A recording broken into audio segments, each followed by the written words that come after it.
സുധീഷ്, നോക്കൂ, ആലപ്പുഴ വിമതർ ഒരുപാടുണ്ട് ഇടതിന്. കോൺഗ്രസിൽ പലപ്പോഴും സ്ഥാനാർത്ഥി ചർച്ചകളടക്കം വലിയ പ്രശ്നങ്ങളിലേക്ക് പോയതുമാണ്. എന്താണ് ആലപ്പുഴയിൽ ഒടുവിൽ കാണുന്ന ചിത്രം? കൃഷ്ണ, ആലപ്പുഴയെ സംബന്ധിച്ചിടത്തോളം വലിയ രീതിയിൽ ഇടതുപക്ഷം കഴിഞ്ഞ തദ്ദേശ തെരഞ്ഞെടുപ്പിൽ മുന്നേറ്റം ഉണ്ടാക്കുകയും കഴിഞ്ഞ നിയമസഭാ തെരഞ്ഞെടുപ്പിൽ മുന്നേറ്റം ഉണ്ടാക്കിയ ഒരു ജില്ലയാണ്. എന്നാൽ പാർലമെൻറ്റ് തെരഞ്ഞെടുപ്പ് വന്നതോടുകൂടി ആകെ ആ ഒരു ചിത്രം മാറുന്നു. വലിയ രീതിയിൽ NDA മുന്നേറ്റം ഉണ്ടാക്കുന്നു.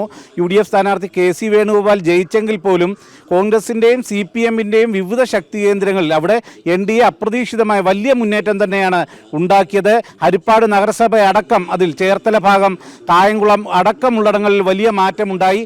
അത് വലിയ രീതിയിൽ ചർച്ചയായി. അതിൻ്റെ ഒരു ആവേശത്തോടു കൂടി തന്നെയാണ് NDA ഇത്തവണ തദ്ദേശ തെരഞ്ഞെടുപ്പിന് മത്സരിക്കുന്നത്. കഴിഞ്ഞ തദ്ദേശ തെരഞ്ഞെടുപ്പിലും NDA ഉണ്ടാക്കിയത് വലിയ മുന്നേറ്റമായിരുന്നു. അതിൽ ഏറ്റവും പ്രധാനമായി പറയേണ്ടത് മാവേലിക്കര നഗരസഭ. അവിടെ ഏറ്റവും വലിയ ഒറ്റക്കക്ഷിയായത് BJP ആയിരുന്നു. 9 പേർ BJPയുടെ അവിടെ വിജയിച്ചപ്പോൾ UDF-ന് 9 പേർ, 6 പേർ മാത്രമായിരുന്നു LDF-നുണ്ടായിരുന്നത്. ചെങ്ങന്നൂർ നഗരസഭയിലേക്ക് എത്തുമ്പോൾ സജി ചെറിയാൻ്റെ തട്ടകമാണ്, മന്ത്രി സജി ചെറിയാൻ്റെ തട്ടകമാണ് ചെങ്ങന്നൂർ. അവിടെ പോലും LDF-നെ പിന്നിലാക്കി BJPക്ക് 2ാം സ്ഥാനത്ത് വരാൻ കഴിഞ്ഞു. 6 കൗൺസിലർമാരെ അവിടെ നേടാൻ കഴിഞ്ഞിരുന്നു. അതോടൊപ്പം തന്നെയാണ് ചെങ്ങന്നൂർ നിയമസഭാ പരിധിയിലുള്ള തിരുവമ്പണ്ടൂർ, ചെന്നിത്തല അടക്കമുള്ള പഞ്ചായത്തുകളിൽ ഏറ്റവും വലിയ ഒറ്റക്കക്ഷിയായി, പാണ്ടനാട്ടടക്കം ഏറ്റവും വലിയ ഒറ്റക്കക്ഷിയായി BJP മാറുന്ന ഒരു സാഹചര്യം ഉണ്ടായി.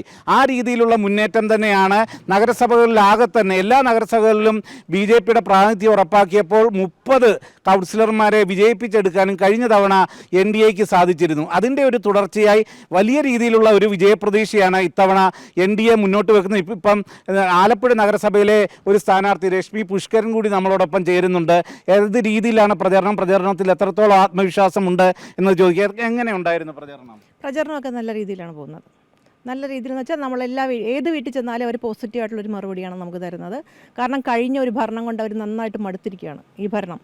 കാരണം കഴിഞ്ഞ പ്രാവശ്യം നമുക്കിവിടെ LDF-ൻ്റെ ഭരണമായിരുന്നു. ആ ഭരണം വല്ലാതെ മടുത്തിട്ട് അവർ നമ്മളോട് പറഞ്ഞ മാറ്റം വേണം, നിങ്ങൾ വരണം എന്ന് തന്നെയാണ് പറഞ്ഞിരുന്നത്. അതിന് മുമ്പ് ഭരിച്ച UDF-ന് ഉള്ളത് ഇതേ സമീപനം തന്നെയല്ലേ ജനങ്ങൾ?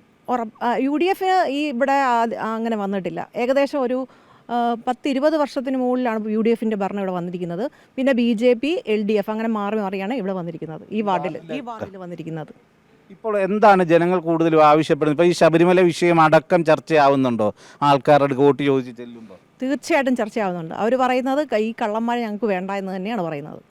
അപ്പോൾ അത് നമ്മളെന്ന് വെച്ചാൽ നമ്മൾ അവരോട് വ്യക്തമായിട്ട് കാര്യങ്ങൾ പറഞ്ഞ് മനസ്സിലാക്കുന്നുണ്ട്. അതുതന്നെയല്ല, ഈ നരേന്ദ്രമോദിജിയുടെ ഒത്തിരി പദ്ധതികൾ ജനങ്ങളിലേക്ക് എത്തിക്കേണ്ടതായിട്ടുണ്ട്. പക്ഷേ അപ്പോൾ നമുക്കൊരു മീഡിയേറ്ററിൻ്റെ ആവശ്യമില്ല.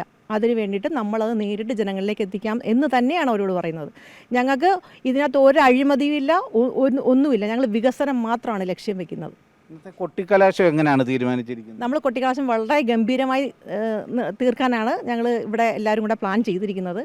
അത് ഏകദേശം ഒരു 6 മണിയാകുമ്പോൾ, നമ്മൾ 3 മണി തൊട്ട് തുടങ്ങും. ഏകദേശം 6 മണിയാകുമ്പോൾ AVJ ജംഗ്ഷൻ, മുല്ലക്കൽ AVJ ജംഗ്ഷനിൽ അത് തീർക്കാനാണ് തീരുമാനിച്ചിരിക്കുന്നത്. ഇവിടെ നഗരസഭാ കൗൺസിലറായിരുന്ന ആളാണ്. എങ്ങനെയുണ്ട് ഇപ്രാവശ്യത്തെ ഒരു പ്രതീക്ഷ? ഇപ്രാവശ്യം നല്ല പ്രതീക്ഷയുണ്ട്. രശ്മി ജയിച്ച് വരണമെന്ന് തന്നെയാണ്.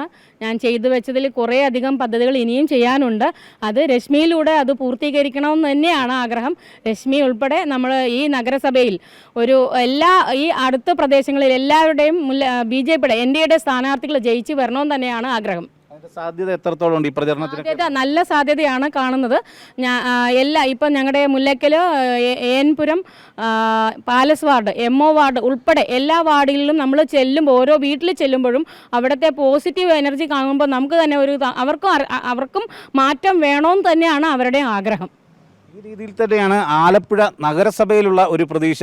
ഇതേ സാഹചര്യത്തിൽ തന്നെ നമ്മൾ എടുത്തു പറയേണ്ടത്, നേരത്തെ ചോദിച്ചതുപോലെ വലിയ വിമത ശല്യമാണ് LDF-നുണ്ടാക്കുന്നത്. അതിൽ തന്നെ CPI-യും CPM-ഉം 2ആയി മത്സരിക്കുന്ന ഒരു സാഹചര്യം കുട്ടനാട്ടിലൊക്കെ തന്നെ ഉണ്ട്. ഹരിപ്പാട്ട് നമുക്കറിയാം, ഒരു വാർഡ് കമ്മിറ്റി അപ്പാടെ കോൺഗ്രസിൻ്റെ ഒരു വാർഡ് കമ്മിറ്റി മൊത്തത്തിൽ തന്നെ BJP-യിലേക്ക് വരുന്നു.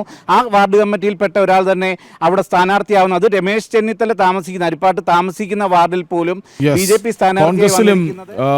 CPM-ലും ഒക്കെ വലിയ പ്രശ്നങ്ങളാണ് ആലപ്പുഴയിലുള്ളത്. വലിയ ആത്മവിശ്വാസത്തിലാണ് NDA എന്ന കാര്യവും എടുത്തു പറയണം.